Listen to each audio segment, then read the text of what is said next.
absolutely wonderful. And can I welcome you to the most diverse postcode in the country. Welcome to N15 Tottenham.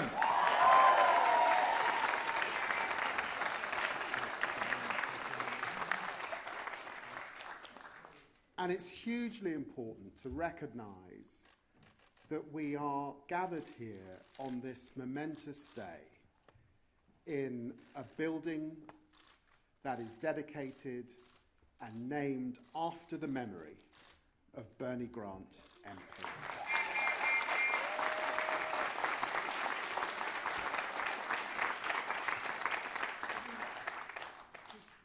Long before ethnic minorities had any representation in Parliament, Bernie was there.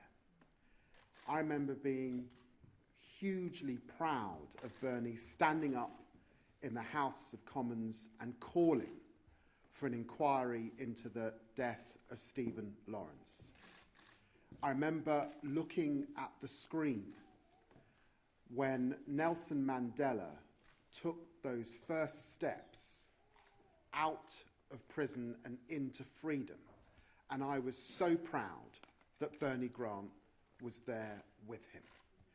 Bernie represents the very best of grassroots representation in our country, and he would, if he were alive today, be so proud of this Race and Faith Manifesto. So it's a tribute to Bernie.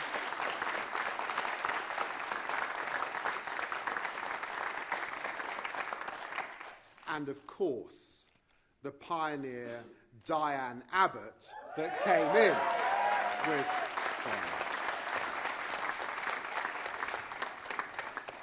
Now, in the last Parliament, there were many highs and there were many lows.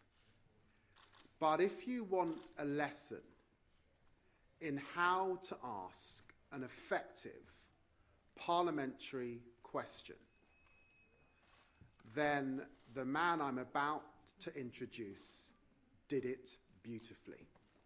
Standing up and looking at Boris Johnson squarely in the eyes, he challenged him with a sort of righteous indignation on the question of what he had said previously about Muslim women.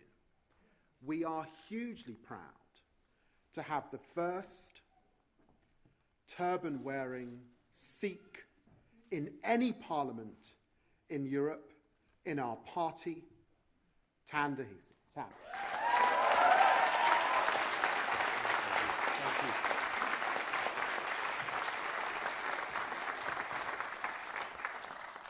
Friends, comrades, colleagues, let us be under no illusion.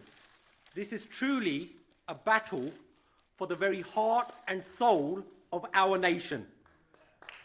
Never before, arguably, has there been such a divisive, opportunistic, and a charlatan of a Prime Minister as we have today, who, through his own personal remarks, not the remarks of his associates or other members of the party, through his own personal remarks from his own tongue, from his own mind, has thrown minority communities and people of faith and race under the bus, literally, on umpteen occasions.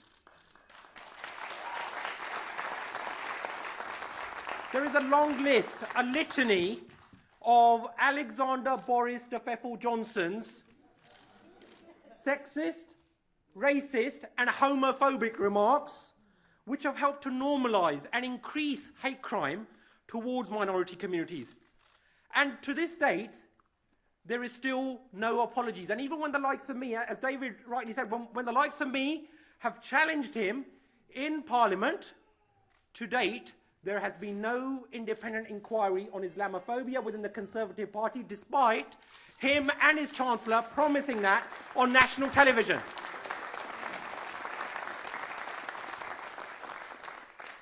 And the Tories thought fit that, despite all of that history, to foist him upon all of us as our nation's Prime Minister.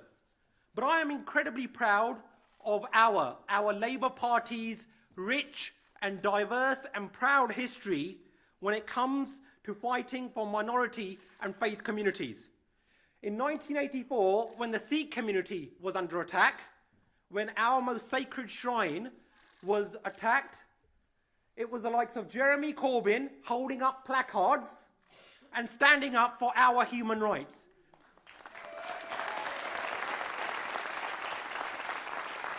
And when black South Africans were facing persecution, it was the likes of Jeremy Corbyn holding up placards when the Tory party thought fit to wear T-shirts emblazoned with "Hang Nelson Mandela, he is a terrorist." It was the Labour movement which stood in solidarity with black South Africans long before it became popular and more fashionable amongst the Tories and those that had nothing to do with standing up for their human rights.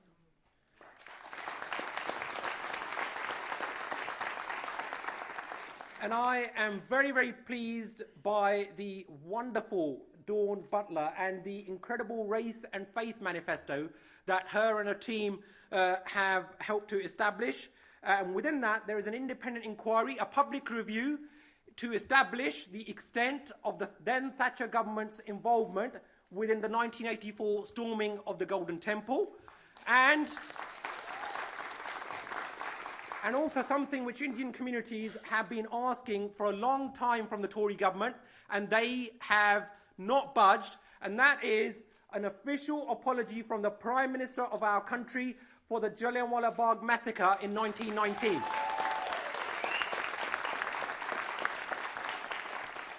And as we try to come to terms with our collective colonial history and learn from past mistakes, I think that Dawn and her team have done an incredible job in setting up the Educational Emancipational Trust. So we can be very, very proud of this document. Once again, the Labour Party leading the way. And talking about activism, it is now an incredible and wonderful honour for me to be introducing to you a housing activist who ran an amazing and successful campaign. Can we have a big, big round of applause for the wonderful Litsa Begum?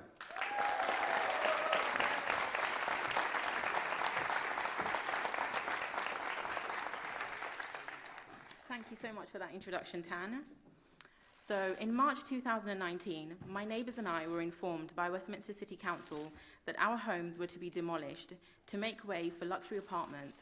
The Duke of Westminster, who owns more land than the Queen and is the richest under 30-year-old in the country, wanted this piece of prime estate for an ambitious redevelopment plan of luxury apartments, affordable housing and boutiques, and in the process, displacing my community. This took me back to the beginning. I was born to a working-class British Bangladeshi family. My father initially came to England in the late 60s. He travelled to a new land, left his family behind, and endured the unknown so that he could have a better life. In the mid-80s, my father brought his young family to settle in a council estate in Belgravia. This is where I was born, raised, and politicised, even though I didn't know it at the time. I fondly remember playing outside, calling my neighbours uncle or auntie, and when I was young, I thought we were all related, even though Auntie Jamila was from Eritrea, Uncle Onyenyu was from Ghana, and Uncle Ali and Auntie Halima were from Somalia. In my mind, they were my family, and that's exactly how we treated each other. We became a tight-knit community that witnessed life and death together, celebrating milestones and looking out for each other. However, there were always others not so fond of us. I vividly remember my father being chased by a neighbour with a beer bottle, or Mrs. Hall shouting at us to go back home. I often told her, "But I am home." My father also shared many stories with me of being chased by skinheads when he first arrived. He said his trick was to shake his keys in his pockets, and most of the time the skinheads thought it was a knife, so they would run off. Listening to these stories always evoked emotions of anger in me because I wished I had been there to protect my father. I grew up to see Dad become an active member of the community. He was always assisting people or sorting out disputes between people, and witnessing my father's execution of fairness and justice amongst people gave me a strong sense of wanting to fight injustice of any form. but it wasn't all doom and gloom. There were some laugh out loud moments, like the time Mark in year 5 told me I was a foreigner because his dad said so. I went home that day, went up to my dad and said, Abba, Mark's dad said I was a foreigner. My father smiled and told me to go back to Mark and tell him that I wasn't a foreigner because I had a British passport. And so I did. Before I left primary school, I was told by a girl in class that Mark liked me. So now I wonder how that conversation with Mark's dad must have started. My imagination says Mark told his dad that he liked a Bengali girl, and Mark's dad probably replied, no son of mine is going out with a foreigner. It's our choice if we let differences in faith and race divide us or unite us. Coming back to the present day, I can see how my earlier experiences shaped me. Becoming an activist wasn't intentional, but it felt like a natural path that I was directed to. I had no choice but to organise with my community against the richest landlord in the country. When I first began this campaign, I never envisioned how successful the campaign would have been. I was told that we little people could never fight a powerful company like the Grosvenor Group. But with the support of Labour's amazing community organising unit, we were able to organise, build power and take action. I was able to engage with residents on a grassroots level and gain the support of over 200,000 people nationwide through our Change.org petition. My neighbours and I found ourselves on TV and on the front page of the local paper, sharing our human story, and soon with the pressure of the campaign, residents were given the right to return. This was a big win in an expensive part of the country, but we didn't stop there. The campaign carried on, and with the ever-increasing pressure and unwanted spotlight on the young Duke, I was asked to meet with the CEO of Grosvenor. A few weeks ago, I found myself, an ordinary girl from a council estate, sitting with the CEO of Grosvenor, where I put forward to him terms and conditions which residents had put together, terms and conditions that would have to be met or we would continue our fight. I can only attribute the success of this campaign to two things. The first was the mentoring, coaching and support I have received from Labour's community organising unit, and the second was through telling our stories and the leadership of our community. Whether that was through social media, telling our stories, and whether that was through social media, newspapers or TV, our story resonated with the nation because this situation is becoming commonplace.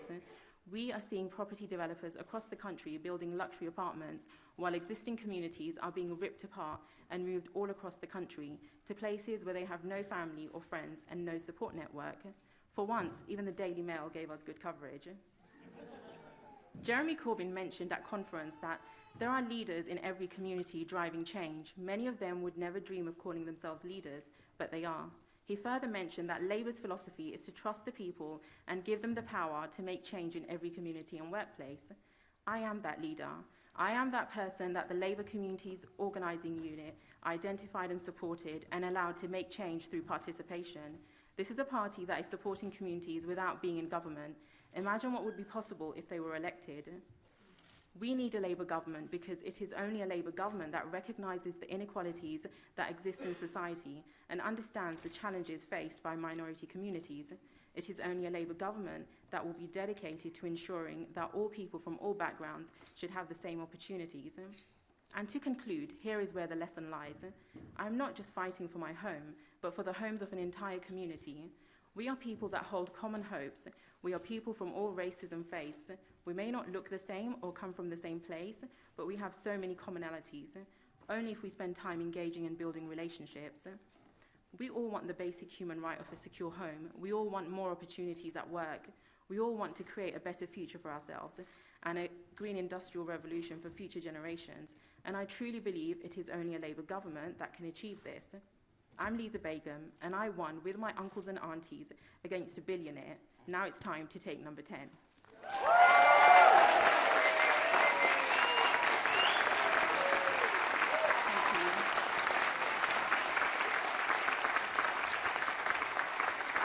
I would now like to introduce our next speaker, Mark McIver, an award-winning and celebrity barber who has established Slider Cuts, his hair and beauty studio in London.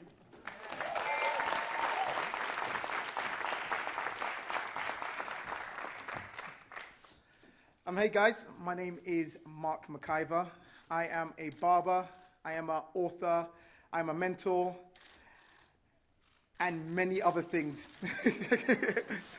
Yes, I own a shop in Hackney Road in Shoreditch. I've had it for about over a year now.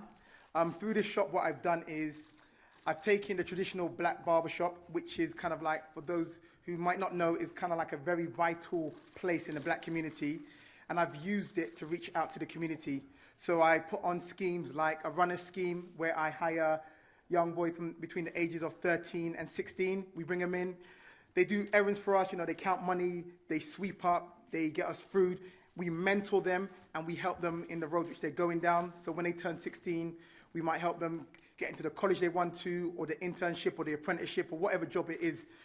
Also, I run a scheme called Fill It, which is just simply you can come to the shop and we will help you just fill in forms. Because when I was younger, I used to have issues with forms. Whenever there was a long form, I'd be like, you know what, that's too long, so I wouldn't do anything. And I realized there's so many people like that. So through the barbershop, I'm like, you can come to the shop, you don't have to be a member of the shop, you don't have to get your hair cut at the shop, and we'll just help you fill in forms. So through the shop, I've just tried to use the kind of like the influence that we have and help the community. But I'm not really here today to fully talk about everything to do with, you know, my shop. Although I can carry on if you want me to. You know, we're here to talk about Labour, and the reason why I guess I will be voting for Labour. I'm not a politician, you know, so even when they asked me to come, I said, you know what, I don't know exactly every single policy, and I'm not really kind of like fully clued up on everything. And they're like, it's fine, because obviously this is the normal voice, this is the average person. And I want to talk to people to say, especially through the barbershop, I speak to so many young people, and so many people don't want to vote. And I have these questions where I say, why? And they always feel that because their voice won't be heard, they don't think it will make any difference. And I'm always saying, well, you know what? Every vote matters.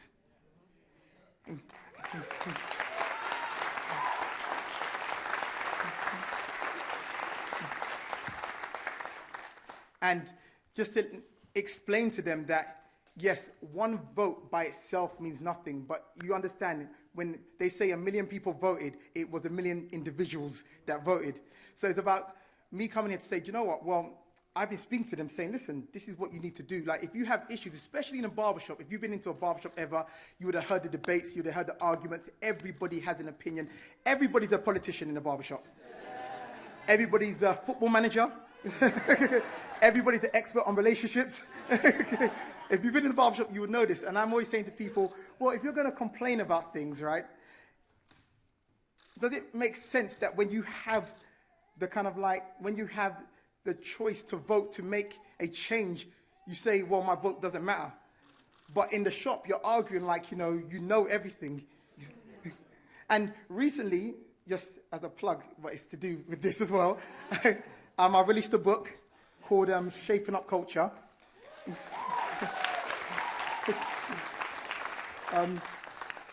And this book talks to the community which I'm coming from, because there's so much things within the community I'm coming from which I just feel needed to be shaped up. And I thought, where better to start but from a barber who shapes up hair on an everyday basis. And it talks about all of these things where it's kind of like making a change and the things you need to do. There's a topic called, shaping up your community, and the idea of the things that people need to do when it comes to shaping up the community. And ultimately, it starts with you. And the basic thing anybody can do is simply vote. I'm not here to kind of say to everyone, you know what, you vote for this, you vote for that. But if you have opinions in life, if you have beliefs in life, then the thing to do is to vote for the party that lines up with the things that you believe. Very simple.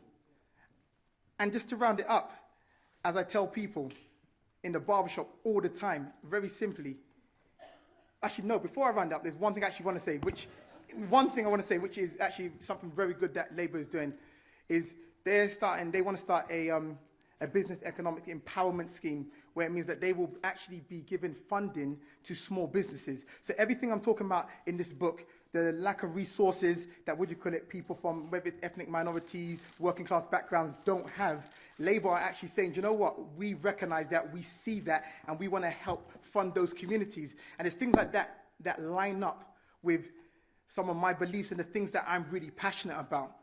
And I just want to round up by saying is, if you don't vote, you cannot complain.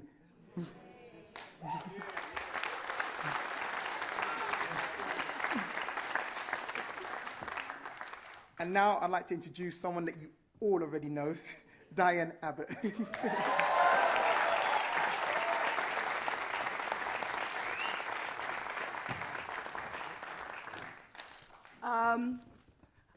Good morning, ladies and gentlemen and comrades. Good morning. Good morning.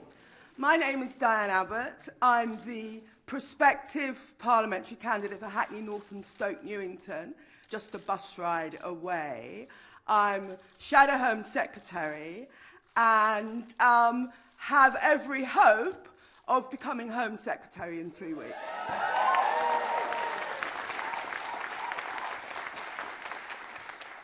It feels tremendous to be here in Tottenham for this important policy launch, partly because Tottenham is a heartbeat of our diverse communities, but also because this is Bernie Grant's old stamping ground.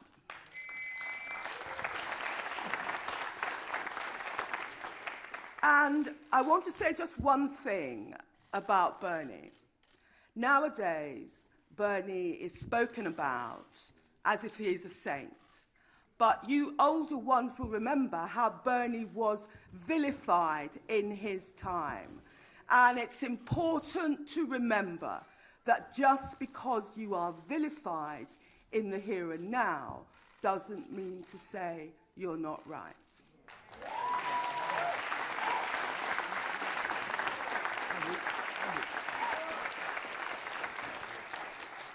So some things are better since myself, Keith Fast, Paul Butting and Bernie Grant first entered Parliament in 1987. It's important to remember that 4 black MPs being elected the first time in 1987 didn't happen by chance. It happened because people struggled and campaigned for it. And it was that struggle and campaign which produced the advances we have seen. For instance, we have many more black and minority MPs in Parliament on both sides. And in the Labour Party, we have a fantastic lineup of new candidates that we're promoting, including the prospective parliamentary candidate for Streatham. But let's have applause for our new candidates.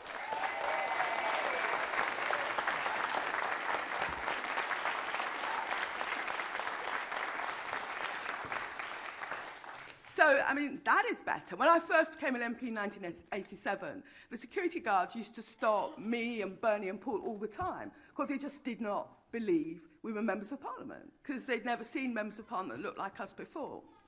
The other thing that is better, undoubtedly better over 30 years, that there are many more black and minority ethnic people in all of our professions, be it the law, be it business, be it medicine, be it media.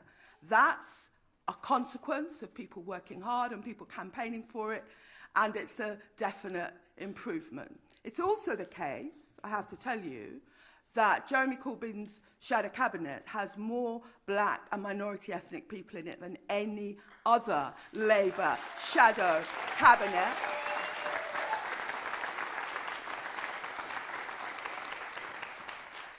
And as I suggested earlier, in 2 or 3 weeks' time, Jeremy will be in number 10, and there will be many more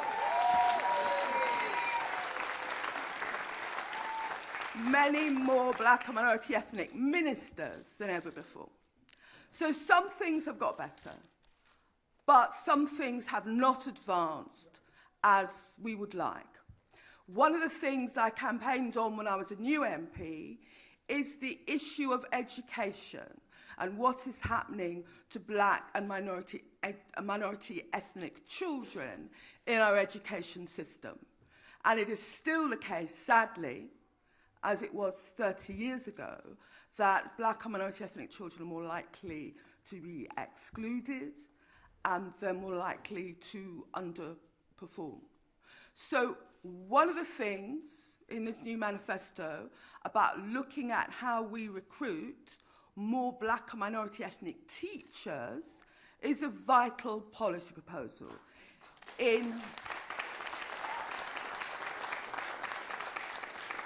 In cities like London, the teaching workforce needs to look like the children they are teaching. Another thing which has not progressed as we would all have liked is the issue of the immigration system and how it treats black and minority ethnic migrants and residents. And that was exemplified by the Windrush scandal. The Windrush generation were a generation that came here to rebuild this country after the war. They helped rebuild many aspects of our public services, of our manufacturing, and perhaps above all, our National Health Service. My mother came here on a boat in the 1950s, and the way the Windrush scandal vilified and marginalised and hurt her generation is something that I personally will never forgive. But if you elect a Labour government on the 12th, we will end the hostile environment.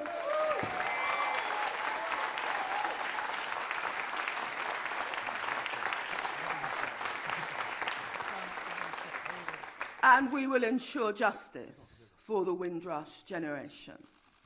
The other issue where there hasn't necessarily been the progress that we might have liked has been the relationship between communities and the police. Now, let me just say one word about Stop and Search. We hear a lot about Stop and Search, and I'm telling you, as Shadow Home Secretary, evidence-based Stop and Search is an important tool for our police force. But non-evidence-based stop and search, random stop and search, can prove fatal to relationships between communities and the police. So I'm here to say stop and search has a role, but it's not the answer to youth crime in itself. We need to, as a Labour government, rebuild our youth service. We need to look at what's happening in our schools with children being excluded.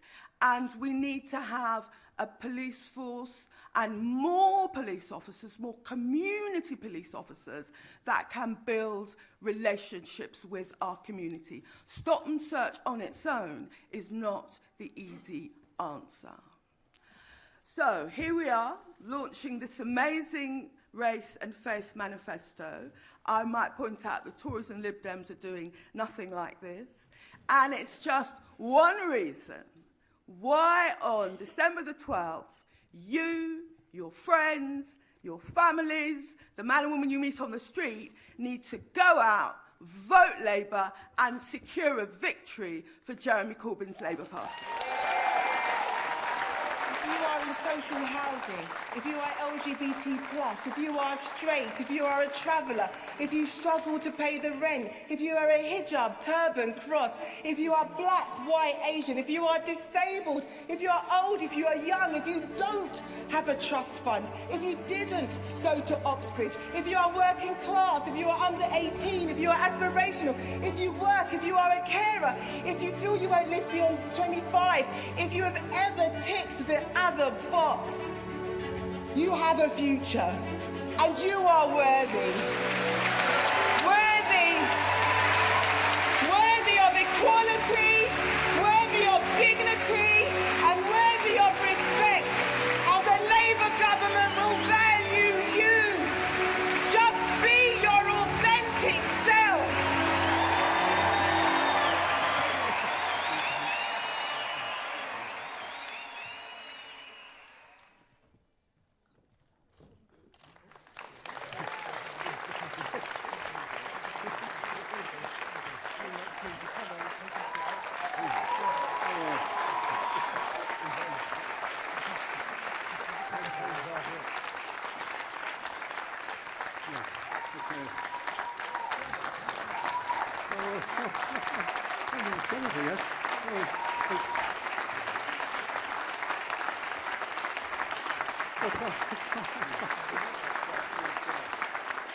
Okay.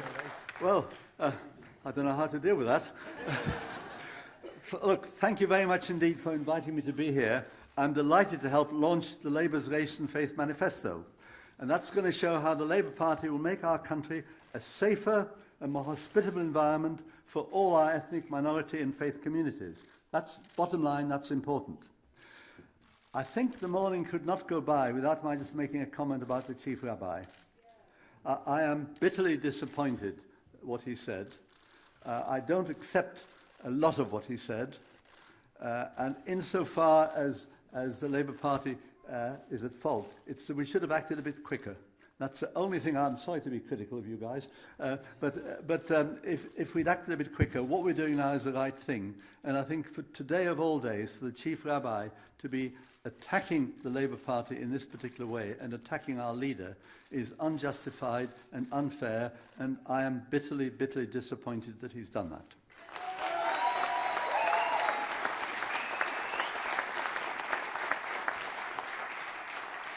Among our minority and faith communities are, of course, migrants and refugees, who are often mistreated and left behind by society if they manage to make it to this country at all. And I've been campaigning for the resettlement of child refugees here in Britain for the last few years. I'm shocked and disappointed that so few unaccompanied child refugees have been allowed into the UK. We could have done a lot better. And I'm disappointed that they're still there, stuck in the jungle, what's left of the jungle in Calais, living in difficult conditions on the Greek islands and elsewhere in refugee camps. I firmly believe that if we put it to the British people, they are supportive of our taking more child refugees into this country.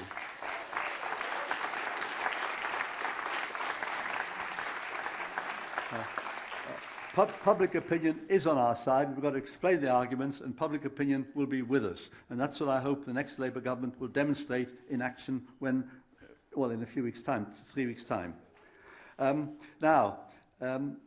Refugees have been close to my heart as an issue, not simply because I came as a child refugee to this country way back as a year at the age of 6, when I came to the UK on a kinder transport fleeing from Nazi-occupied Czechoslovakia.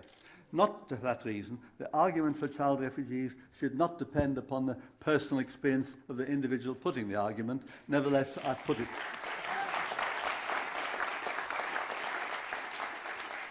I think it's terrifying how we see the rise of the far right today. There have been horrific attacks. We've seen them on Jews in Pittsburgh and in Muslims in Christchurch. These are disgusting attacks, and they're happening in many, many countries. That's why I'm pleased that a future Labour government will ensure that all children are taught about racism, anti-Semitism, Islamophobia, xenophobia, black history and the Holocaust as a fundamental part of their teaching.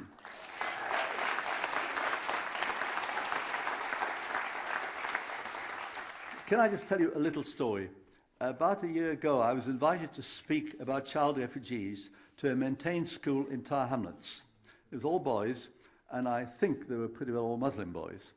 Anyway, I said my piece, and then the first question from a young Muslim boy, how do I explain to people who don't believe the Holocaust ever happened? I thought that was a terrific question from a school and from a Muslim boy like that. Shows an understanding that discrimination, prejudice, hatred of one minority can also be reflected in discrimination, hatred of other minorities. So we've got to tackle them all across the piece. So I thought that moment in that school was important, and that is the sort of thing that we want every school to do on the basis of the manifesto we're launching today. I'm also glad that Labour will work with our partners across Europe to challenge the rise of Islamophobia and anti-Semitism wherever it happens. We've seen the dog whistle politics of the Hungarian government, who've stated quite openly they're not interested in refugees, they're only interested in white Christians, whatever that means. That's shocking, and that is a sign of some of the things that are happening in Europe, where the far-right parties are exploiting the issue of minorities, particularly the issue of refugees, to further their own shabby political ends. We've got to resist that wherever we see it, and we've got to associate with our friends in other countries in helping them to resist it. So I'm absolutely delighted to be here today, to be campaigning for this manifesto, and I'm pleased that we're still in the middle of the election campaign. I've got a lot more canvassing to do. I've taken the morning off canvassing to be here. Anyway, thank you for this. And now I look forward to our hearing from our next speaker, Jeremy.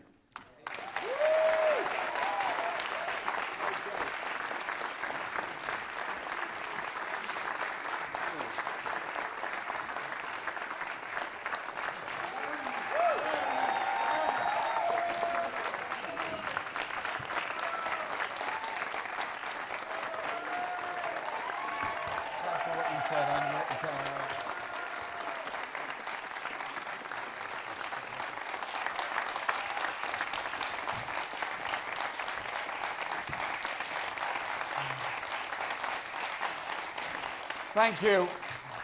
Thank you, Alf, for what you said this morning and for the work you've done all your life to stand up against racism in any form within our society.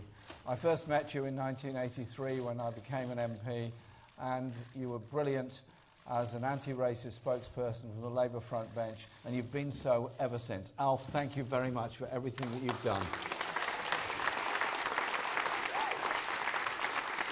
Because your life was formed by the rise of far-right extremism, the rise of fascism, the rise of anti-Semitism in Germany, and that's how you made your home in this country, and you've made such an amazing contribution to the lives of all of us.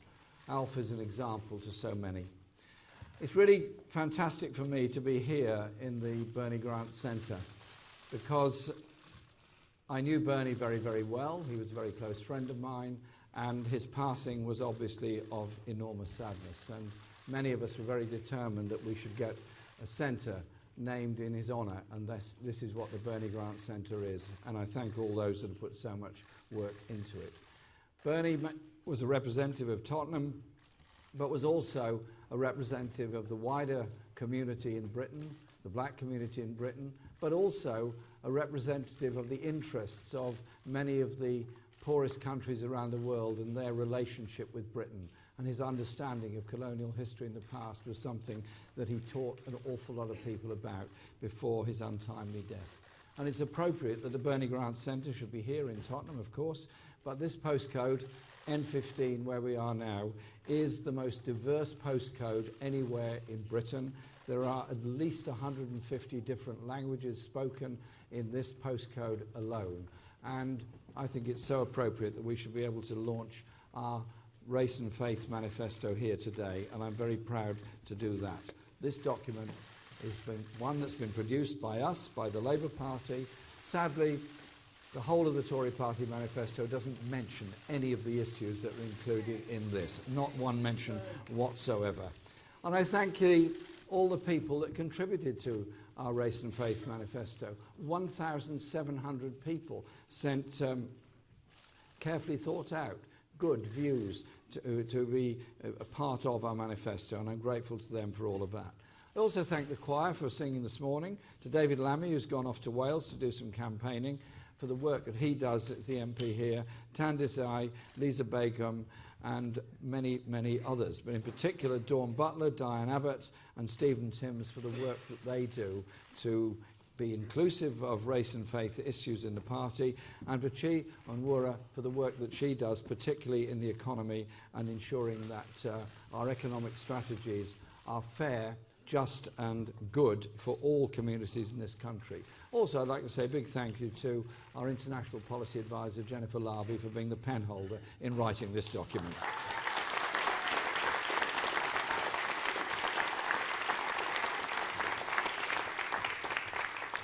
Labour is a party of equality and human rights. The race legislation that's gone through the British Parliament came with the Labour government of 1964 in response to the Bristol bus boycott, which so moved Harold Wilson, and Paul Stephenson persuaded Harold that there had to be legislation on the statute book. And there was. Initially, it wasn't anything like strong enough, but it has grown ever since then. It was Labour also that passed the Human Rights Act, that set up the Equality and Human Rights Commission. It's Labour that has to its very core the issues of justice and human rights within our society. And I want to lead a government where it's absolutely central to everything that we do, and that we will do indeed. But I just say, in order to be able to win that election in 2 weeks' time, people do need to be registered to vote. So you have until 23:59 tonight to register to vote. 23:59, 1 minute before midnight. And we will not be promoting the idea in government of voter ID, which has actually deterred a lot of people in the BAME community from being able to vote in elections. And so, thanks Stormzy and all the others that have promoted voter registration. It's very interesting that the Tory party manifesto doesn't mention it at all. And because this election hinges on many things, but it is the issues of discrimination against BAME communities in economy and business. It is about the pay gap, the way in which there is a significant pay gap between minority ethnic communities working in businesses and the rest of the community. It is about discrimination in recruitment, it is about monitoring, and it is about what I think has become very important, anonymous job applications, so that those that are doing the initial selections for jobs as employers cannot discriminate on the basis of perceptions surrounding somebody's name. And that we are determined to do. And we will set up a race equality unit in the Treasury as well, so that all the economic policies that we're putting forward will be monitored against the effect on different communities to ensure that we are supporting those communities that most need the help and investment that is so important for them to grow. And I recognise that there are many small businesses set up by different communities. Communities for India, Bangladesh, Pakistan, the Caribbean, Far East, so many places that have set up small businesses in Britain. All of them have determination. All of them want to employ people. All of them want to grow. Too often they have enormous difficulties in accessing a loan to set the business up, or to get any capital borrowing for it to grow. And so our whole strategy on regional employment strategies, National Investment Bank and regional transformation funds will be about supporting those businesses that are such a very important economic motor to our society. This community alone here in Tottenham, when I first came to live here in the early 1970s, was dominated by big manufacturing, Gestetner factory down the road and many other factories all along the River Lee. All of those have now gone and been replaced by a whole plethora of small and often very exciting businesses. Labour is on the side of those communities that want to achieve so much by developing those small businesses. But we also have to recognise there is a crisis about representation of BAME communities in the higher echelons of public life and public services. There are only 25 black female professors in all of the British universities. Nobody can tell me that's fair representation of a community that works so hard to get the education they need and desire through degrees and other kinds of training. And so I think we have to look into that and look into the shortage of black head teachers in our schools as well. And so within 1 month of taking office, we will be reviewing the whole process of appointments to make sure that it is fair in the future and there is proper representation of all BAME communities in the higher echelons of our education service, as well as in all the other important parts of our education service.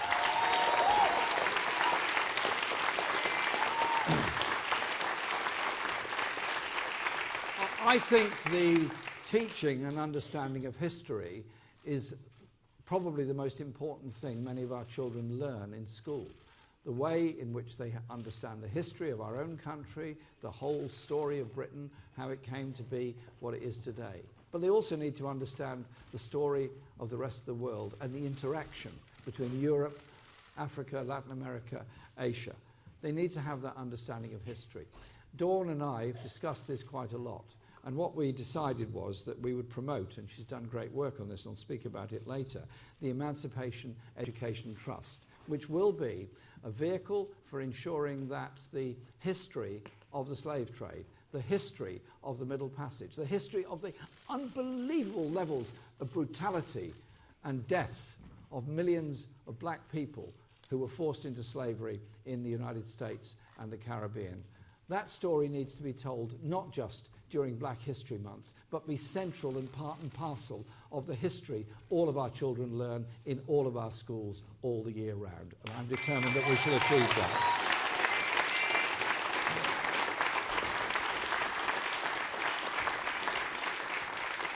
And we'll be working with all communities as to how the Emancipation Education Trust develops, the support it gives and the teaching materials that it makes available. Sometimes when people are challenged, they say, are you tolerant of somebody else? Are you tolerant of somebody who has a different faith to you or a different appearance to you? I don't like that word, tolerant. I don't tolerate people. I respect people. So let's do it on the basis of respect and inclusion in our society. Respect and inclusion for people of all faiths and of none, and of all backgrounds and none, and recognise that diversity is something that we can be actually very, very proud of. But let's also be clear, abuse and racism in any form is not acceptable in any way in our society. An attack on a mosque, an attack on a synagogue, an attack on a temple, abuse of a Jewish woman on a train, abuse of a Muslim woman in the street, abuse of a black youngster happily walking home from school is not acceptable in any way. An attack on a synagogue, a mosque, a temple or a church is actually an attack on all of us, because it's our lives, our community that is damaged as a result of that. And therefore, under our government, we will ensure there is full protection for all synagogues, mosques, temples and churches as they require it and as they ask for it. We will also make sure that any offence done against places of worship becomes an aggravated crime under Labour, and it will be a requirement on the police to deal with it expeditiously and effectively and take the relevant persons to court as a result of it.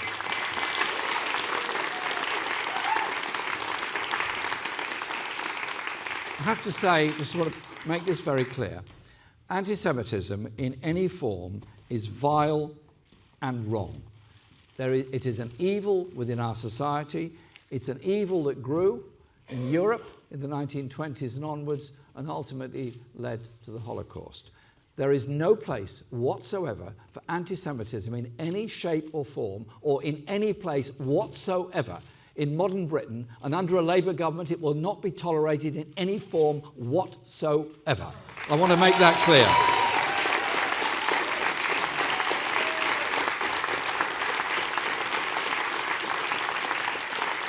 And where the cases have been reported to us in the Labour Party, we have a rapid and effective system of dealing with them. And that process is constantly under review to make sure it is rapid and it is effective. And also that there is an education programme within our party so that people can understand what happened when the Holocaust finally came about. What was the lead up to it? What were the levels of racism that led to that in the first place? How was it the far right were able to rise? So, under us, we will protect places of worship. We will protect cemeteries that are under any form of abuse or attack whatsoever. And I want to work with people of all faiths and none. I've been a member of Parliament in an inner city constituency since 1983. There are people of all faiths and none. There are people from every part of the world living in the community that I'm very proud to represent. And it's always been my pride and my pleasure to work with all of those people and all of those communities, to understand their story, to understand their lives, to understand what they're looking for in life.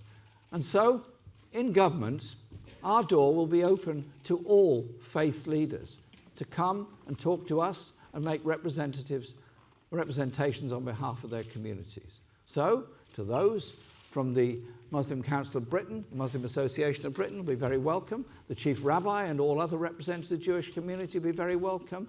The Archbishop of Canterbury and everybody else from different aspects of the Christian community, the Hindu community, and so many other communities will all be very, very welcome to come around the table, discuss with us their issues, their concerns, but above all, how we create a society that is respectful of all faiths and gives that security and that place for all communities. Because a society that's under stress and people feeling under threat is not a happy or comfortable society. We have to change the way things are done, and I'm absolutely determined to make sure that's the case. What we're faced with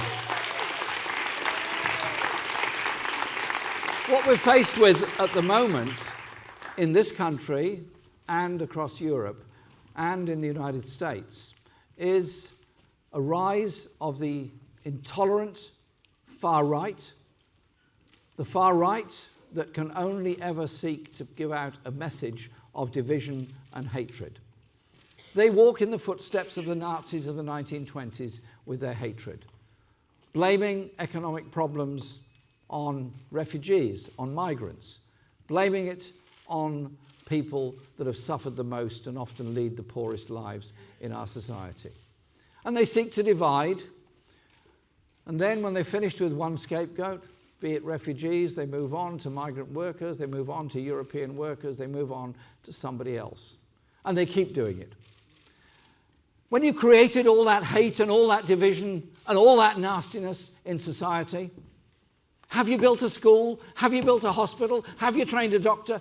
No, you've achieved absolutely nothing but empowerment of those that want to divide people. And we will not tolerate that at all. So we will do everything to challenge the rise of the far right in our society, including an examination of the rise of far right organisations. The rise of Islamophobia and the attacks on mosques and temples.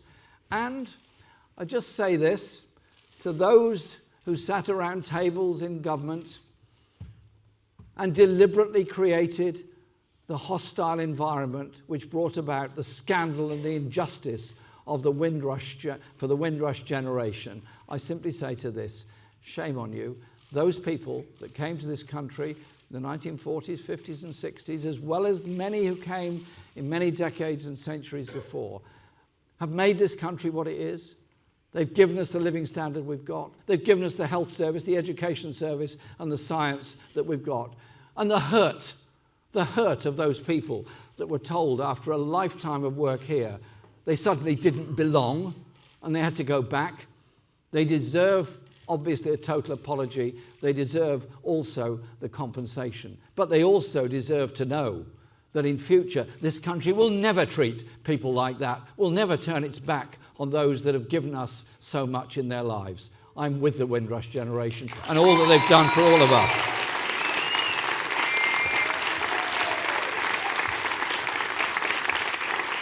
And so, as we move into the last 2 weeks of the election campaign, our manifesto has been published. Our manifesto is out there for all to see.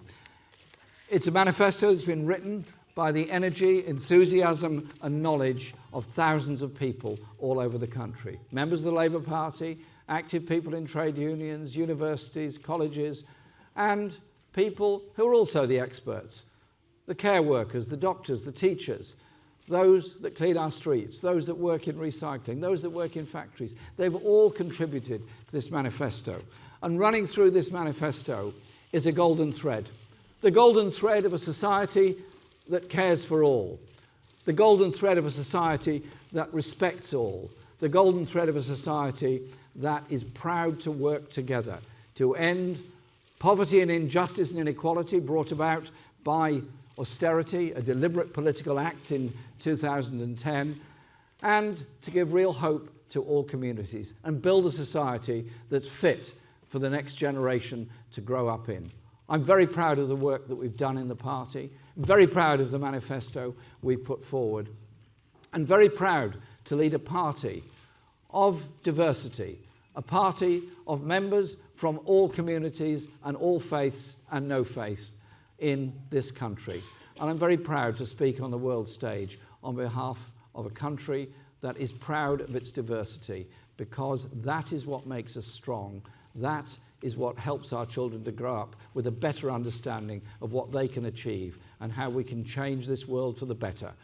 Don't be frightened of the environmental crisis. Take it as an opportunity. But recognise also that it's the poorest people in the poorest countries that suffer the most because of the environmental crisis. And our international policies will reflect our priorities, always, to support the poorest and most vulnerable, those that suffer the most, because this world cannot go on with the degrees of inequality it's got, any more than this country can go on ignoring the levels of inequality that are there. This manifesto is just such a huge step forward and can radically change the lives of millions of people in this country and get us a government that will try and do the same by working with others, like-minded people all around this world. I'm delighted to be here at the Bernie Grant Centre, very proud of the manifesto we put forward, and I thank you all for coming today to hear what our plans are. Thank you very much.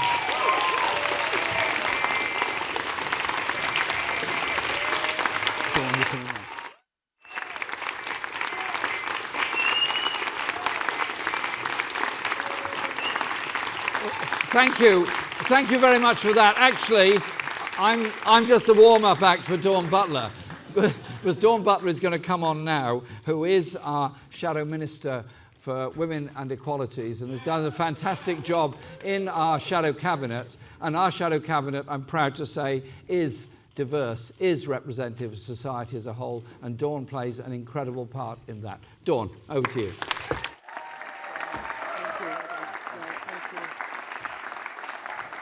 Thank you, Jeremy.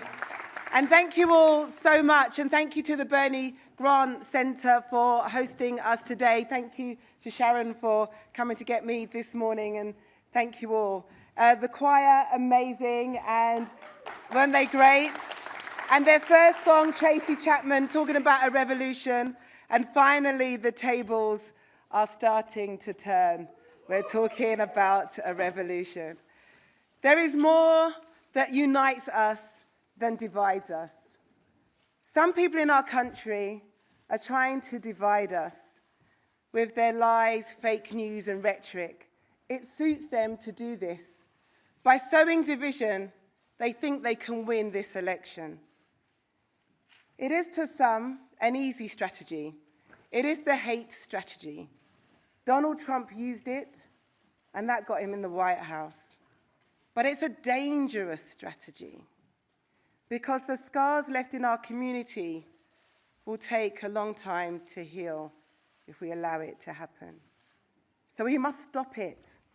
And the only way to stop this is by uniting. Those very few at the very top, they get their kicks by looking down at us fighting for the minimum. Emily Sunday has a line in her song entitled You Are Not Alone. And it says this: as your heart adjusted to the dark. That's what the Tories want. They are trying to fool us. They're trying to fool us to think there is no other way. Well, they are wrong. There is another way. Because there is no conceivable reason why wealth cannot be shared. This is why this Faith and Race Manifesto is so important. When you marry this with the other manifesto, showing solidarity is not always easy. To put yourself out there, to put yourself on the line. But by each one of us doing this, we will ensure that our rights are not rolled back. As Bob Marley sang, we need to get up, stand up for our rights. We need to get up, stand up, don't give up the fight.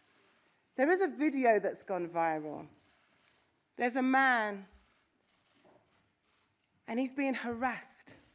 It's a Jewish man, and he's being harassed, including his 3 children, with anti-Semitic abuse.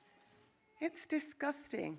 It's unsettling. And it's unsettling to watch. You just want to jump through the screen and just say, stop it. And some people on the train are just looking on. Some, as they do, record it on their phones. And after one man tried to intervene, it is a woman in a hijab who steps in. She said later, Being a mother of two, I know what it's like to be in that situation. And I would want someone to help me. And I tweeted that not all heroes wear